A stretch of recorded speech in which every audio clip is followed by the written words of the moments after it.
And I guess that in a way leads into my follow-up question, which is apart from the fact that there's this almost capital inefficiency in the market, where so much of the capital is competing at that higher end, and it really sounds like there's this inefficient capital market happening in the mid-market.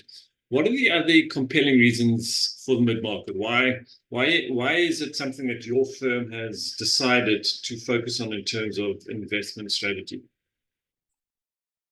Well, I think there are a number of reasons. One is there's generally a perception that you can only generate um, attractive returns in trophy assets or in major market assets.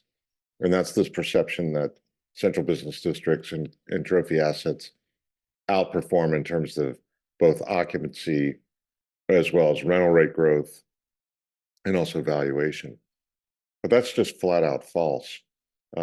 If you actually look, we've got data that extends back for well over 20 years that shows that we actually buy a dollar worth of income for 13% less than trophy properties or the major market assets. So we're almost like a small cap value stock picker, in that we're getting a lot more value for our investment dollar in terms of total return and cash yield. That's one component. The second is that because real estate has a combination of a fixed income uh, return component as well as an equity return component, and it's hedged against inflation, it's a pretty universal asset class in investors' portfolios, and it's crept up over time as a percentage, partly in response to interest rates going down over the long run.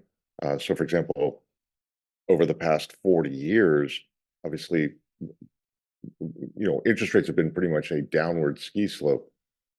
That's obviously readjusted recently somewhat, but generally speaking, that's put pressure on institutional investors to invest in real estate. And what the effect of that is that there's actually greater liquidity in smaller assets, because with the rise of high net worth investors, family offices, and so forth, there's actually more liquidity for stabilized middle market assets. And that's really our business and our fund, is to take unstabilized assets with our partners and turn them into stable cash flowing vehicles. And so, in effect, we're buying stuff cheap because we know something that the seller doesn't know. And I can give some examples of that.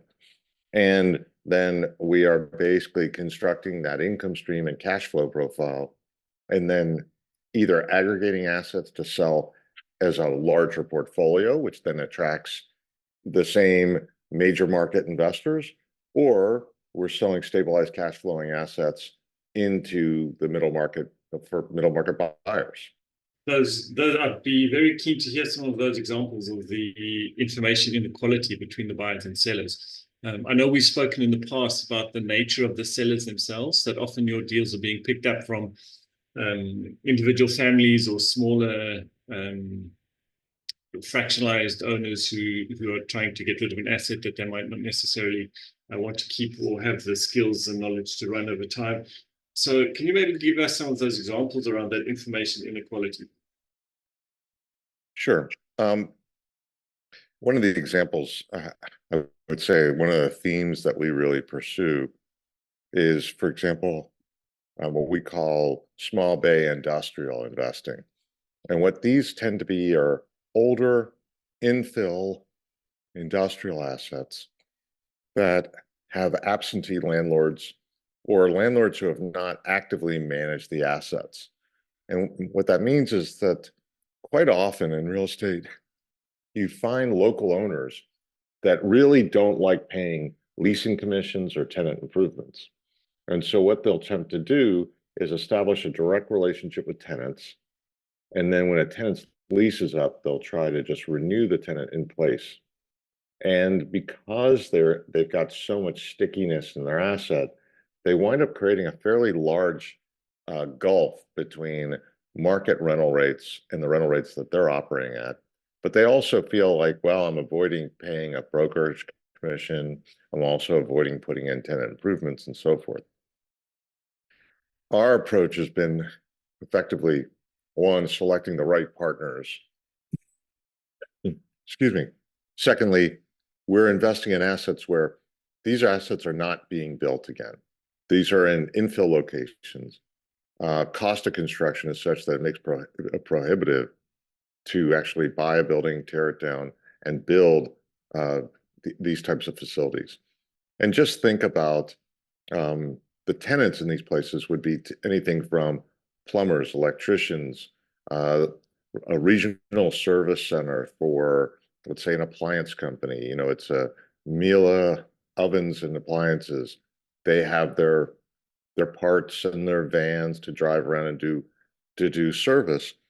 They're not 20,000 square foot tenants. They occupy 2 to 5,000 square feet, let's say. And so what we do is we go in and we physically reposition the asset. So that means parking lot resurfacing, restriping, new lighting. We fix the office interiors. We put in air conditioning. We paint the buildings and improve signage. And then what we do is we move the tenants to market rents. And if tenants are not willing to pay the market rent, they're not that happy about it initially. But when they actually do an assessment of what rents for comparable space are, they quickly realize that they've been taking advantage of an under-rented situation where the landlord has just not been pushing rents. And so we've had fantastic success with this strategy. We've done it for well over a decade. And these opportunities persist for a couple reasons. One is, by definition, owners of these assets are aging. Every day they're getting older.